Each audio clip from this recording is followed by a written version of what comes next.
Hi viewers, welcome to our channel. పెహల్గాంలో ఉగ్రదాడి తర్వాత జరుగుతున్న పరిణామాలు మనం చూస్తూ వస్తే ఇప్పుడు భారత్‌కి, పాక్‌కి యుద్ధం జరిగే అవకాశాలు ఉన్నట్టే కనిపిస్తున్నాయి. పాకిస్తాన్ కూడా రాబోయే 24-36 గంటల్లో భారత్ మా మీద యుద్ధం చేసే అవకాశం ఉందని వాళ్ళు కూడా చెప్పడం చూస్తున్నాం. మరి ఏం జరిగే అవకాశం ఉంది? యుద్ధం ఏమన్నా జరగచ్చా? నిన్న ప్రధాని గారు కూడా త్రిదళాలతో వాళ్ళ చీఫ్‌లతో కూడా మీటింగ్ ఏర్పాటు చేసుకున్నారు. మరి ఏం జరుగుతుంది? ఇప్పుడు భారత్‌కి, పాక్‌కి మధ్య. సో, ఇదే అంశం మీద డిస్కస్ చేయడానికి ప్రెజెంట్ మనతో పాటు సీనియర్ పోలీస్ ఆఫీసర్ రెడ్డన్న గారున్నారు. వారితో దీనికి సంబంధించిన వివరాలైతే తెలుసుకునే ప్రయత్నం చేద్దాం. నమస్కారం సార్. నమస్కారం. సార్, యుద్ధం కంపల్సరీగా వస్తుందన్న అభిప్రాయమే చాలా మందిలో ఉంది సార్. ఎందుకంటే జరుగుతున్న పరిణామాలు మనం కూడా చూస్తున్నాం. నిన్న త్రిదళాలకు ఫ్రీ హ్యాండ్ ఇచ్చేసానని కూడా ప్రధాని గారు చెప్పడం చూస్తున్నాం. అటు వాళ్ళు కూడా పాకిస్తాన్ వాళ్ళు 24-36 గంటలు యుద్ధం రాబోతుందని వాటిలో మాట్లాడుతున్నారు. ఏం జరిగే అవకాశాలున్నాయి సార్? యుద్ధము అంత ఈజీగా రాదనేటువంటిది నా అభిప్రాయం. డెఫినెట్‌గా మన వాళ్ళు కట్టుదిట్టమైన చర్యలైతే తీసుకుంటారు. ఆ చర్యలు డైరెక్ట్ యుద్ధం అంత ఇదిగా ఉండదనేది నా అభిప్రాయం. ఎందుకంటే వాళ్ళు దొంగచాటుగా వచ్చి దెబ్బతీశారు. భయపడిపోయారు కాబట్టే టర్కీ నుంచి వెపన్స్, చైనా నుంచి వెపన్స్, ఎందుకంటే వాళ్ళు తప్పు చేశారు. తప్పు చేసినారు కాబట్టి ఏ మన తప్పు చేసే వాళ్ళని దండిస్తారు కాబట్టి భారతదేశం ఎప్పుడైనా మనం దండిస్తుంది, మనపైన యుద్ధం చేస్తుంది అనేటువంటి భయంలో ఉన్నారు. కానీ నాకు తెలిసి డైరెక్ట్‌గా ఒకేసారి యుద్ధం జరగకపోవచ్చు. కాకపోతే పీఓకేలో పాక్ ఆక్యుపైడ్ కాశ్మీర్‌లో ఉన్న ఉగ్రవాద స్థావరాలు ఏమైతే ఉన్నాయో వాటినన్నిటినీ మన వాళ్ళు నిర్వీర్యం చేయవచ్చు. ఇవాళ చేస్తారా? రేపు చేస్తారా? 4 నెలల తర్వాత చేస్తారా? ఎప్పుడు చేస్తారనేది ఎప్పుడు చెప్పలేము. ఊహానుసారంగా వాళ్లకు అనువైన టైము, అనువైన విధంగా భారతదేశ సైన్యాలు డెఫినెట్‌గా మనల్ని ఎవరైతే మన టూరిస్టులను ఎవరైతే వాళ్ళు చంపారో వాళ్ళను, మరీ ఉగ్రవాద మూకలు ఏవైతే ఉన్నాయో వాళ్ళందరినీ కూడా మట్టుబెడతారనేది 100% నిజం. ఆ నిజం ఎప్పుడవుతుందనేది వేచి చూడాల్సిందే. మీరు చెప్పినట్టు ప్రైమ్ మినిస్టర్ గారు త్రివిధ దళాలని స్వేచ్ఛగా వ్యవహరించండి, మీకు ఎక్కడైతే అన్యాయం అని తోస్తుందో అక్కడ ఆ అన్యాయాన్ని ఎదిరించడానికి మీకు స్వేచ్ఛనిస్తున్నాను అని చెప్పాడు. అంత మాత్రం చేత యుద్ధం చేయమని కాదు కదా. వాళ్ళోళ్ళు చొరబాటుదారులైనా ఇతర వాళ్ళైనా మన దేశాల్లోకి వస్తే, లేదు మన దేశంలోకి రావడానికి కవింపులు జరిపితే వాళ్ళపైన చర్యలు తీసుకోమని మమ్మల్ని అడగాల్సిన పనిలే. అప్రాప్రియేట్ యాక్షన్ మీరు తీసుకోమని చెప్పారు. అంత మాత్రం చేత యుద్ధం వస్తుందని నేను అనుకోను. పాకిస్తాన్ వాళ్ళతో అందరితో చెప్పుకున్నారు, మా వాళ్ళు పోయి చంపినారు కాబట్టి మేమే చంపినామనుకొని. చంపింది వాళ్ళే. ఎందుకంటే పాకిస్తాన్ ఆర్మీలో ఒక డిప్యూటీ కమాండర్గా ఉండే వ్యక్తి ఈ ముష్కరులతో చేరి ట్రైనింగ్ పొంది అక్కడి నుంచి ఇండియాకు వచ్చి ఈ ఈ ఘాతుకానికి పాల్పడ్డారు.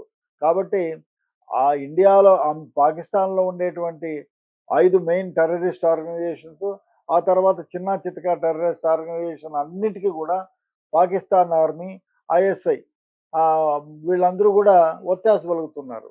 వాళ్ళందరూ కూడా చేయూతనిస్తున్నారు. కాబట్టి డెఫినెట్‌గా వాళ్ళని భారతదేశ సైన్యాలు చూస్తూ ఊరుకోకుండా వాళ్ళని మట్టిపెడతారు. ఓకే. సరే, ఇటు యుద్ధం అటు పాకిస్తాన్ భయపడుతుంది యుద్ధానికి అని చెప్పేసి అంటున్నారు.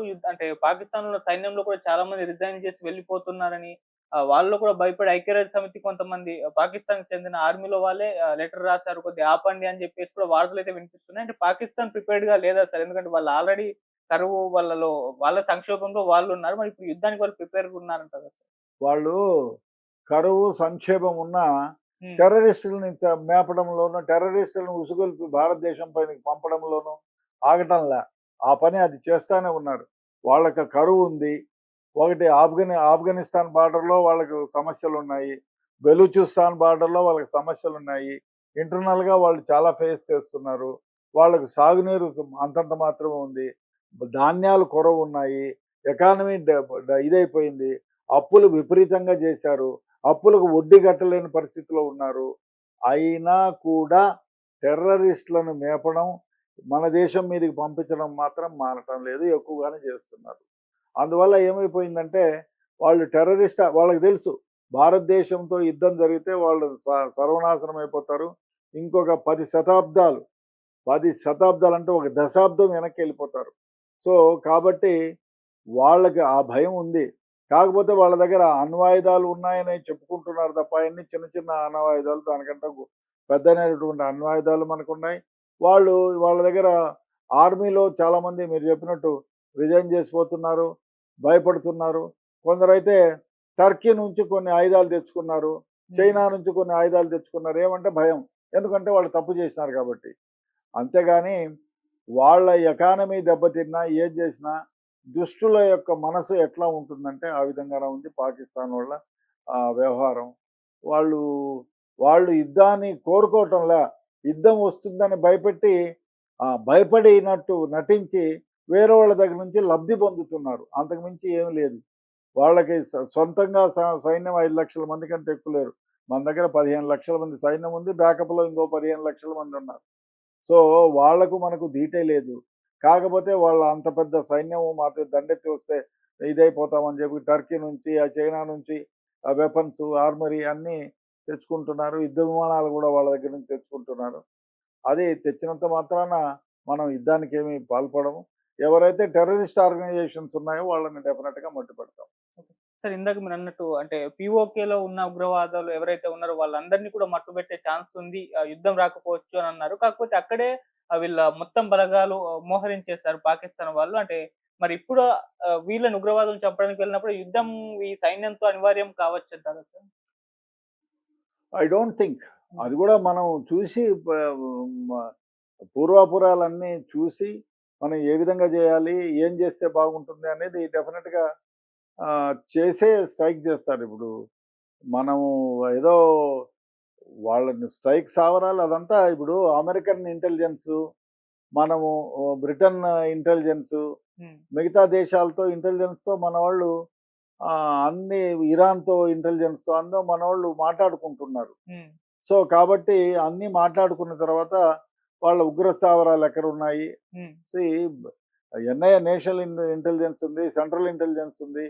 అదేవిధంగా రా ఉంది. రా is the best intelligence department, research and analysis wing. So, వాళ్ళు చెప్పిన ప్రకారం చూసి డెఫినెట్‌గా ఎక్కడైతే వాళ్ళ స్థావరాలు ఉన్నాయో దాన్ని కూల్చేస్తారు. ఓకే. సార్ మొన్న మోదీ గారు కూడా మాట్లాడుతూ మేము ఈ ఘాతుకానికి పాల్పడిన వారు ఎవరైతే ఉన్నారో వాళ్ళని కనిపెడతాం, వాళ్ళని ట్రేస్ చేస్తాం, వాళ్ళని పనిష్మెంట్ ఇస్తాం. వాళ్ళనే గాకుండా వాళ్ళ వెనుకున్న బ్యాకర్స్‌ని కూడా మేము వదిలిపెట్టమన్నారు. అంటే ఆల్‌మోస్ట్ పాకిస్తానే వాళ్ళ బ్యాకర్స్ అంటే ఈ ఉగ్రవాదులను చంపడంతో పాటు వీళ్ళని ప్రోత్సహించిన పాకిస్తాన్‌ని కూడా మేము వదలము అని చెప్పేసి మోదీ గారు అన్నారు. మరి అది ఎటువంటి పరిణామాలు వదలము అంటే వదలకుండానే చేశారు కదా! ఇప్పుడు నీళ్లు కట్టడి చేశారు, మెడిసిన్స్ పోకుండా కట్టడి చేశారు. చాలదా? వాళ్ళని వదలకుండా పోయేది ఇదే.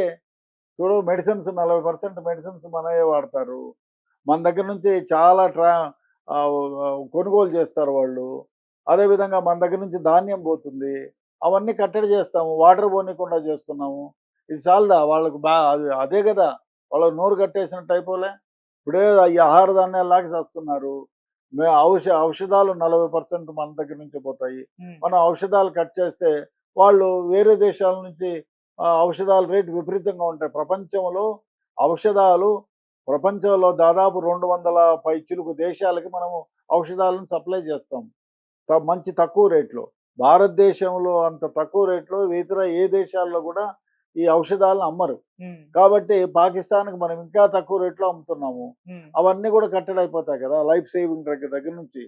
సో, అప్పుడు ఏమైపోతుంది, వేరే దేశం నుంచి వాళ్ళు కొంటే వాళ్ళ ఎకానమీ ఇంకా డౌన్ అయిపోతుంది.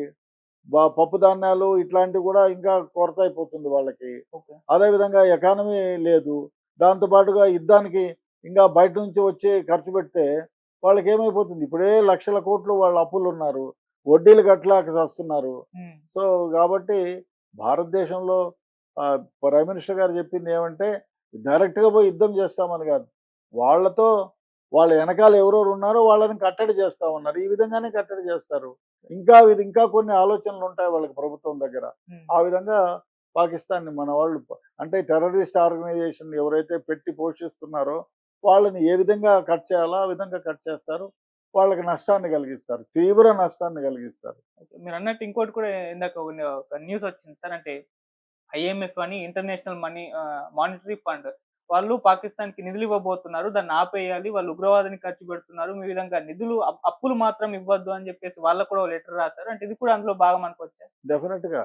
ఇప్పుడు ఆహ్, డెఫినెట్‌గా ఇంటర్నేషనల్ మనీ ఏదైతే పాకిస్తాన్‌కి పంపిస్తున్నారు. ఇప్పుడే అప్పుల్లో ఉండి ఎవరిస్తారా ఆ డబ్బులు? హ్మ్. నువ్వు నా దగ్గర అప్పు తీసుకున్నావు, ఆయన దగ్గర అప్పు తీసుకున్నావు, 10 మంది దగ్గర అప్పు తీసుకొని వడ్డీలే కట్టలే. మళ్ళీ అసలెందుకు ఇస్తాం మనము? ప్రపంచ బ్యాంక్ ఇస్తుందా? ఏ బ్యాంక్ ఇస్తుంది? ఏ బ్యాంక్ ఇయ్యరు. హ్మ్. ముందు ఆ వడ్డీ కట్టినాయనా లేకపోతే అసలు తీర్చు అంటాము. హ్మ్. అది కట్టగా ఎవరిస్తారు? ఎవరు ఇయ్యరు. మిత్ర దేశాలంటే ఇప్పుడు ఫ్రెండ్ అంటే ఒకరోజు అన్నం పెడతాం, 2 రోజులు అన్నం పెడతాం. మిత్ర దేశాలు కదా ఏదో 2 విమానాలు, 4 ట్యాంకర్‌లు పంపిద్దాంలే పోనీ అనుకుంటారు. అస్తమానం మీ దగ్గర నుంచి ఇమ్మంటే ఎందుకిస్తారు? వాళ్ళ వాళ్ళ ఎకానమీ దెబ్బతిందా? హ్మ్. కాబట్టి డెఫినిట్‌గా పొరుగు దేశాలు కొంతవరకు సహాయం చేస్తాయి. మొన్న టర్కీకి మనం ఇంత సహాయం చేశాం. హ్మ్. మొన్న ఆపదొచ్చినప్పుడు. హ్మ్. అన్ని విధాలా సహాయం చేశాం. మెడిసిన్స్, ఫుడ్డు అన్నీ పంపించాం ఇక్కడి నుంచి. అయినా వాళ్ళు పాకిస్తాన్‌కి సహాయం చేస్తున్నారు. అంటే మనం చేసిన సహాయాన్ని మర్చిపోయి. వాళ్ళు తటస్థంగా ఉండాలి నిజంగా చెప్తే. అయినా ఈ విధంగా చేస్తున్నారంటే డెఫినిట్‌గా అది వాళ్ళ విచక్షణ జ్ఞానానికే వదిలేయాలి. అసలు పాకిస్తాన్‌కి ఇంకా ఏ ఏ దేశాలు సపోర్ట్ చేస్తున్నాయి? అంటే చైనా మద్దతు ఉంది అని కూడా అంటున్నారు. అండ్ ఇటు పక్క అమెరికా చూస్తే అది తటస్థంగా కూడా ఉన్నట్టు కనిపిస్తుంది. మొన్న ట్రంప్ గారు మాట్లాడుతూ అది వాళ్ళ సమస్య వాళ్ళిద్దరూ పరిష్కరించుకుంటారు. మేము వాళ్ళిద్దరు కూడా నాకు మిత్రులే. వాళ్ళ సమస్య అది ఎప్పటినుంచో ఉందని చెప్పేసి అలా వదిలేసారు. సో, అంటే ఏ వైఖరి చూపిస్తున్నారు వీళ్ళు? ఇప్పుడు ట్రంప్ ఒక మాట అన్నాడు. ఈ హ్మ్. విధంగా జరగడం తప్పు అన్నారా? అవును. అన్నాడు గదా! హ్మ్. అది చాలదా? మన వైపు ఉన్నట్టే గదా! హ్మ్. కాకపోతే అది మిత్రదేశము. హ్మ్. నేనేమో కావాలని గిల్లిగడ్డాలు పెట్టుకోను చెప్పను. నువ్వు ఈ విధంగా సావమని చెప్పను. సో, అమెరికా ఆ విధంగా ఉంటే సీల్స్‌లో మనకే గదా సహాయం చేస్తున్నారు. కాబట్టి అమెరికా మనతో అన్ని విధాలుగా ఇదిగా ఉంది. కాబట్టి మనతో అమెరికా శత్రుత్వాన్ని పెట్టుకోదు. మనతో ఫ్రెండ్లీగా పాకిస్తాన్ కంటే మనతోనే ఎక్కువ ఫ్రెండ్లీగా ఉంది. ఓకే. సో, చైనా మద్దతు పాకిస్తాన్‌కుంది అంటే కలుస్తున్నారు ఈ మధ్య కాలంలో అని చెప్పేసి వార్తలొస్తున్నాయి. China మద్దతిస్తుందా sir? డెఫినిట్‌గా వాళ్ళకి మద్దతిస్తుంది. హ్మ్. ఎందుకంటే వాళ్ళ దేశానికి పక్కనుంది.